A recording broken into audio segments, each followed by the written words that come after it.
Okay, I'm John. I'm an engineer and I'm just going to show you how to remove the drive belt off a treadmill without slackening off the motor. So you see on the motor here there's a number of fixing points. What I could do is slacken the fixing points and undo these adjusting nuts here and physically move the motor this way, which will take the tension off the belt, which is fine. You can do that if you want to.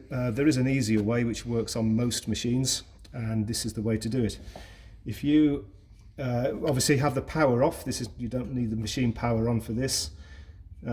Put your fingers on the side of the machine and use your thumb and just put a bit of tension, a bit of leverage on the drive belt. And then with your other hand, just turn the flywheel. You've got to be careful. You see how my thumb is over the belt, but I haven't got it tucked underneath.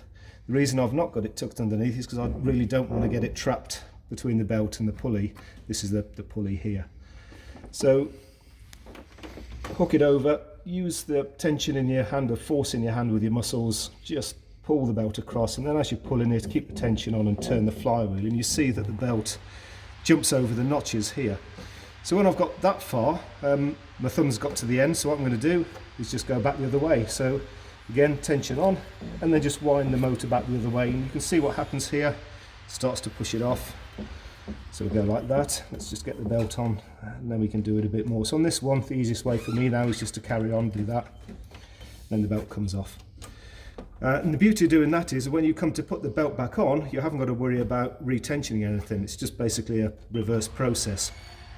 You always put the belt on the small pulley first to get it back on, and I'm going to move it as close as I can to the shoulder here, because if it's against the shoulder it's got less likelihood of hopping back off. Let's just position it on there.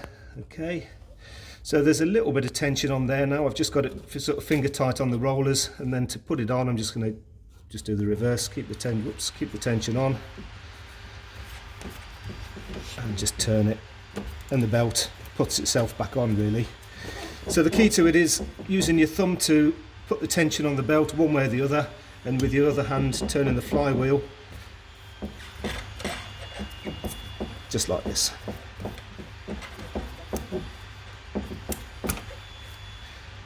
And again, to put it back on, always the small pulley first, roll it over, and then you can turn it. In fact, this one's going to go on without any special effort at all. So that's the way to do it. It's just one other thing I'll mention, probably out of shot. I've actually been using my knees just to make life easier. I'm sat on the belt of the treadmill. I've got one knee on the side trim, and the other one I've just been using to nudge the running belt backwards and forwards. I find that kind of helps me when I'm turning. Just like that. You don't need to do that. You could just use your hand, but I thought I'd mention it. And we'll just pop that back on. Again, small pulley first, back over. There we go, and it's on. So nice easy way without tools to take the drive belt off and to put it back on. There you go.